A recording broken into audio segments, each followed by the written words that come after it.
Hi everybody, my name is Jeffrey Shu, and I am the National Champion for the 2020 Introduction to Business Communications event of FBLA.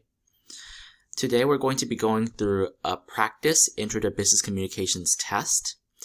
It's from the 2013 New York State FBLA State Conference.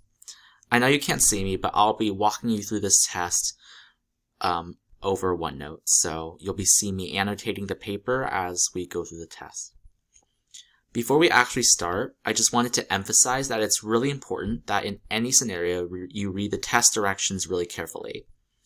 So this year and potentially the next, you might be taking the test online due to the pandemic and everything going on. But in a real life scenario, you would have to follow all the directions really carefully. So over here you see that you have to write your name, the name of the event, and the name of your chapter on the answer sheet they provide you. So if you don't do that, they might not score your test properly, or they might just toss it out. So be really careful of that. You also want to pay attention to the time you're given. So usually you'll be given 60 minutes to complete any objective test, and you'll be given warnings as to when you're close to meeting the time limits. So you should also be on the lookout for that. So budget your time wisely. Finally, ties will be broken using the last 10 questions of this test. So if you're scrambling to get things done, you want to make sure to answer the last 10 questions because those will be weighted a bit more heavily. So without further ado, let's go through this test question by question. Okay. Question 1 is identify the misspelled word. Immediately, I see that embassy is missing an extra S. It should be EMBASSY. If my pen will cooperate today. Sorry about that.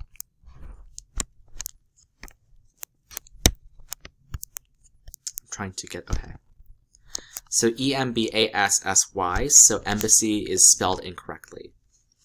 Next question, same concept. You see that hundredth should have a D in between the E and the T. Even though it doesn't sound like that, you have to be sure to spell it out like that. So hundredth is incorrectly spelled. Question 3, this should be IL for entail, so D is your correct answer. Question 4, you need to have a W before wholesale, so C is your correct answer for 4. Question 5, S and I in the word business are switched around, so it should actually be SINESS, so C is your correct answer. Question 6, there is no X in especially, so A is your correct answer. Question 7, dormant should be spelled with an A, not an E, so D is your correct answer. Question 8, now question 8 might be a little bit tricky because these words are pretty complex, maybe, but if you think of it carefully, my eyes are drawn to answer choice B. It seems like what they're trying to get at is indemnify. Indemnify, which basically means to compensate someone for something. In other words, it means like pay someone back. So question 8 would have a correct answer of B. All the other words are spelled correctly. Question 9. It might elude you at first, but you see the O in precautionary. That's not a word. It should be precautionary. So taking measures to prevent something from occurring. So A would be your correct answer. Question 10. Sedentary is spelled with an E, not an I. So B is a correct answer. Okay, so we got through the first 10 questions. The next set of questions asks you to identify the number of errors in each line and blacken the space on the answer sheet, which we don't have, as follows. So 1, 2, 3, or no errors. Okay. Question 11. If you'd like to meet Mrs. Day, just give us a call. So it's really important that you always capitalize the first letter of any sentence. And when you're forming contractions, in this case, if you would like to meet Mrs. Day, you need to put an apostrophe. So there are 2 errors in this sentence. Number 12. If you observe this carefully, you see that times is misspelled into tines. So this should be an M. You don't want to be talking about tines of a fork here. Additionally, you see that you have a have here, so that indicates that you have to use the past participle of whatever verb comes after. So in this case, it should be have you seen this, not have you saw this. Finally, you realize that the punctuation is a little off, so it should not be an exclamation point, but it should rather be a question mark, because it's asking you how many times have you seen this. So the correct answer for 12 would be 3 errors for C. Okay. Question 13. The first word in this sentence, often, is spelled incorrectly. So even though we might pronounce it as often, it's spelled with a T. Additionally, you see the word number, which indicates that hours is referring to the time quantity, not the possessive form of hour. So it should be an H in front. I don't see any other errors in this sentence, so the answer would be B, 2 errors. Sorry, my pen is not cooperating. Okay. Question 14. We've seen a similar thing before. The I and the S are switched around. So it should be B-U-S-I-N-E-S-S for business, not B-U-I-S-N-E-S-S. Other than that, everything looks pretty good, so there's just one error here. Question 15, there should be an apostrophe between the T and the S in its, because you're referring to it is. The apostrophe between the V and the E should actually be placed between the U and the V in you, because it's basically saying you have. And if you look closely, failed is not spelled with 2 L's, it's spelled with I-L. So this one has 3 errors.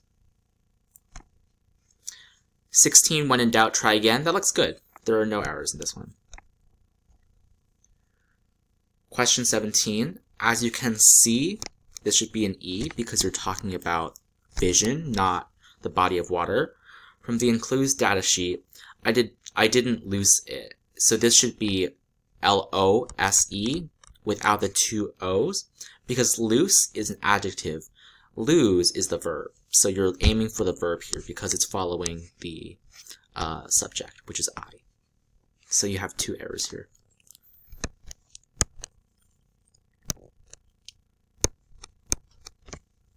Okay. Question 18. Upon looking at my resume, I hope you can see my dedication. So again, this should be uppercase, and the way you indicate that in a proofreading style is to put 3 little underlines underneath the letter you're indicating. So this should be 1 error. Question 19. One High School Road is the address of our school. So typically, when you're creating a sentence and the number is the first part of the sentence, you would have to actually spell out the number. So you have to be a little bit careful about that, even if it's for addresses. So this should be spelled out as O-N-E. So this has 1 error. Question 20.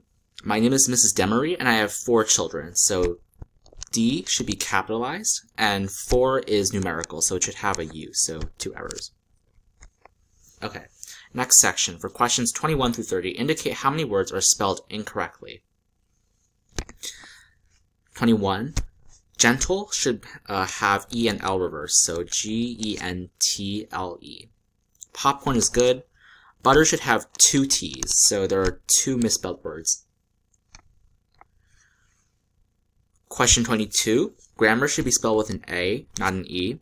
There should be 2 S's in missile, and quarantine should be spelled with an A instead of an E. So there are 3 misspelled words. Question 23. Supernatural should be spelled with an A, not an E. Commodity should only have 1 T, and insufficient is good. So there are 2 misspelled words here. Question 24. Abnormality is good. Sacrilegious should have an E instead of the I between the L and the G. And happily is good. So in this case, for question 24, there is 1 misspelled word.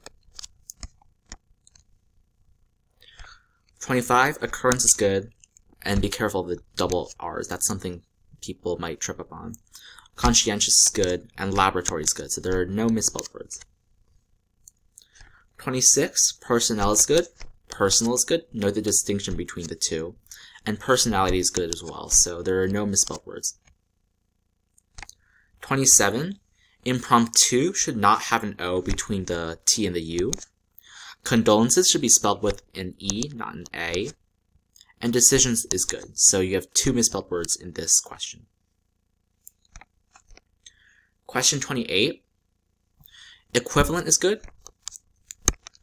Changing should not have an E between the G and the I, and forward should be spelled, it should have the O and the R reversed, so you have 2 misspelled words in question 28.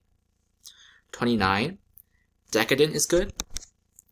This seems like it's trying to say descendant, so I'm not sure what it's trying to convey, but I interpreted it as descendant, so this should have an S between the E and the C, as well as an N between the E and the D. And remnant should have the N and the M's reversed. So 2 misspelled words. For number 30, embarrassment should have 2 R's, beginning is good, and performance is good as well. So for number 30, you have 1 misspelled word.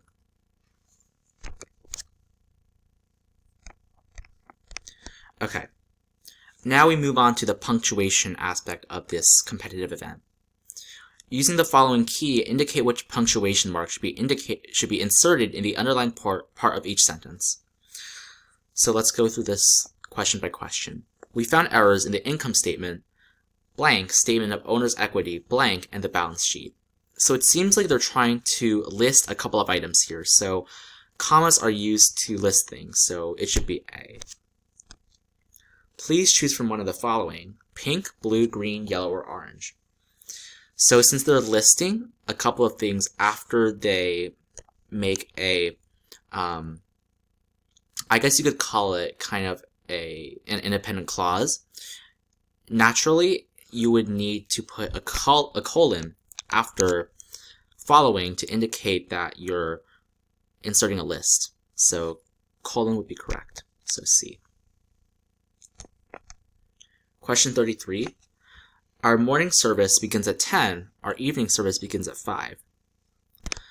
So if you remember the specifics of punctuation, a semicolon, which looks like this, joins 2 independent clauses. So to join 2 independent clauses, you can either have a coordinating conjunction or a fanboys conjunction joining the 2. So for example, I ate food and I had fun. Or you could use a semicolon. So instead of saying that, you could say, I ate food, semicolon, I had fun. So this structure here parallels what I just said. So our morning service begins at 10. That's an independent clause. It can stand on its own. As is, our evening service begins at 5. So that's an independent clause. And to join those 2, you would need a semicolon. So B is the correct answer. Remember to include New Orleans, Louisiana, Charleston, South Carolina, and Jackson, Mississippi in your discussion of hurricanes. So this is another usage of semicolons.